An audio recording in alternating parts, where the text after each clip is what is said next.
Hey there, Sharon Horne-Ellstrom here. Welcome to day 62 of our Be a Better You annual challenge. We're focusing on communication this month. Hopefully you can see that above my head. I cannot, but maybe you can. And today's topic is thoughts and beliefs, communication, thoughts and beliefs, and the impact they have on us, whether we focus on positive things or negative things.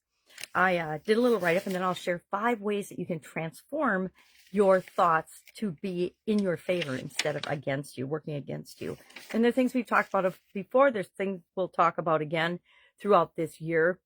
But the first thing we want to do is we need to brainstorm a list or pay attention as we go about our day-to-day to what we are thinking. Actually, we have scientists and statisticians and people that study these things have different takes on how many thoughts we have a day, but it's in the tens of thousands, like 80,000 plus thoughts a day. And then there's the belief that like 80 to 90% of those 80,000 thoughts are negative. So if we're not consciously making an effort to put positive thoughts in our head or flip those negative thoughts around, we are at a disadvantage right from the get-go. So today, as you go about your day, our action item is to jot down thoughts that pop into your head. Thoughts about yourself, thoughts about the world, thoughts about what's possible for you, specifically with respect to communication, since we're focusing on the communication area and aspect of our life this month. So let me give you a couple of examples. And then what's the difference between thoughts and beliefs? Thoughts are a thought that just pops into our head. They happen all the time based on what's going on around us or what we're thinking about from past experiences or what we're thinking about what might happen in the future. And we have control over those things, even though we often choose not to exercise control over our thinking and our thoughts. But if we focus on positive things, we get positive results. If we focus on negative things, we get negative results. I didn't make this up. It's a universal law. It's the way the world and life and the universe works, whether we believe it or not. So if I say I'm a great communicator, that thought encourages confidence and trust in myself and engagement in conversations. If I believe I'm a good communicator and a good speaker and a good conversationalist, I'm more likely to be in my comfort zone when it comes to talking to other people or speaking up in meetings, things like that, because I know that I have something to offer. If, on the other hand, I think people will judge me if I speak up, guess what? I'm not going to speak up. I'm going to keep to myself, and I'm going to miss out on opportunities that I could have if I would speak up and share my opinion so people actually knew who I am and where I'm coming from on different topics and in different situations. So that's just 2 quick examples.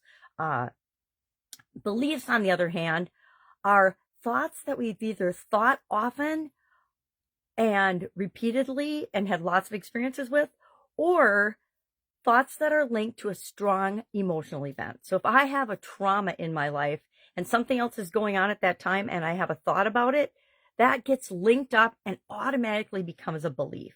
Now, that's how a lot of our limiting beliefs are formed, right? Our fears, our doubts, our worries come from past mistakes we've made or past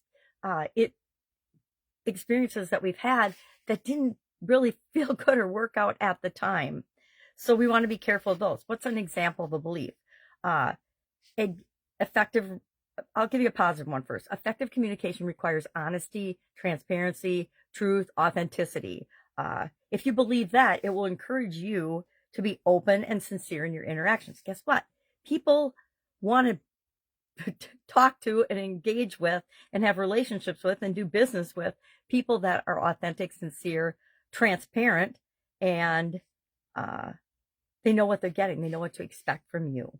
On the other hand, if you believe it's best to avoid conflict, that's going to limit you because you're going to stay in your comfort zone. You're not even going to see opportunities when they come your way for relationships, for job promotions, for any type of experience that you won't even see them because you don't believe that, or you're afraid that there might be some sort of conflict involved in that situation.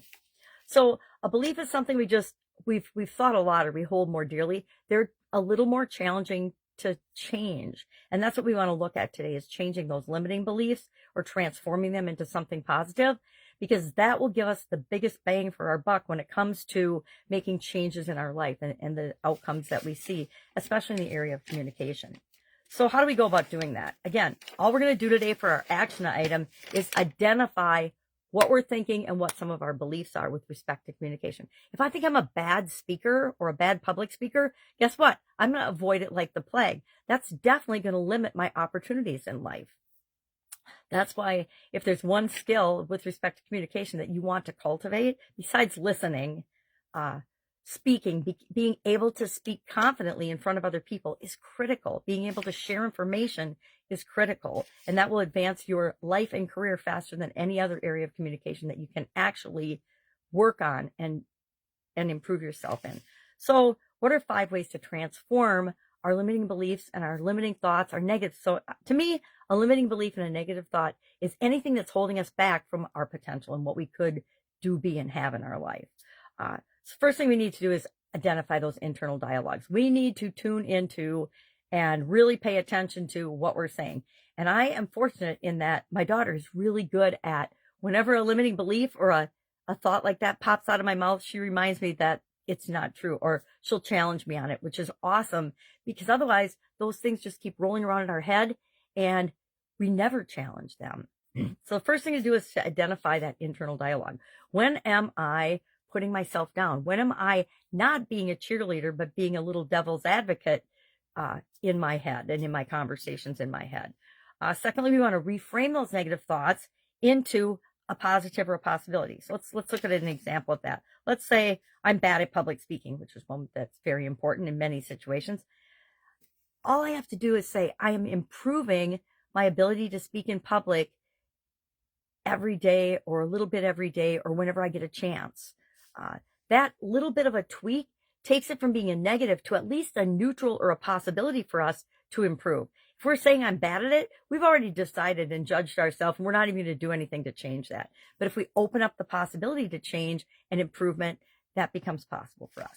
Third, we want to adapt positive communication beliefs. We want to adopt those and pick those out and make them our own as quickly and easily as possible. So we want to believe in the power of connection, authenticity, and clarity. We want to believe that those are important in our communication. Fourth, we want to practice and seek feedback. How do you practice? You practice all the different communication skills we're going to talk about this month.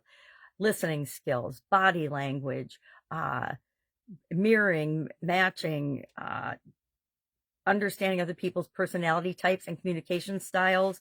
And you want to role play or seek groups, or seek speaking opportunities, or seek communication groups, or any opportunities to improve your communication in whatever environment you find yourself in. So if you're in organizations where you volunteer, that is a great place to practice some of the skills that we'll be learning this month.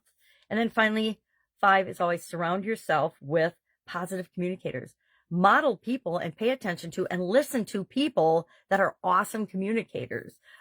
Whether we like them or not, we can learn from everybody that we come in contact with in terms of honing and practicing our own skills. And then I would add practice. Well, I guess we just talked about practice, because practice creates improvement. Improvement creates continuous improvement, and continuous improvement creates mastery in anything we want to achieve. And this month, it's communication. That's all I've got today. Any questions, hit me up. I did do a write-up and shared a couple of people's stories, the impact on Jacob of positive thinking and positive thoughts, and the impact on his business and career. And I did Joy for the impact that negative thinking and negative thoughts and negative beliefs had on her life. And luckily, at the end, she turned around, but she struggled a lot because she focused on the negative instead of the positive, focused on the things that were against her instead of the things that were for her, etc. All right, have a great day, and I will, of course, be with you tomorrow.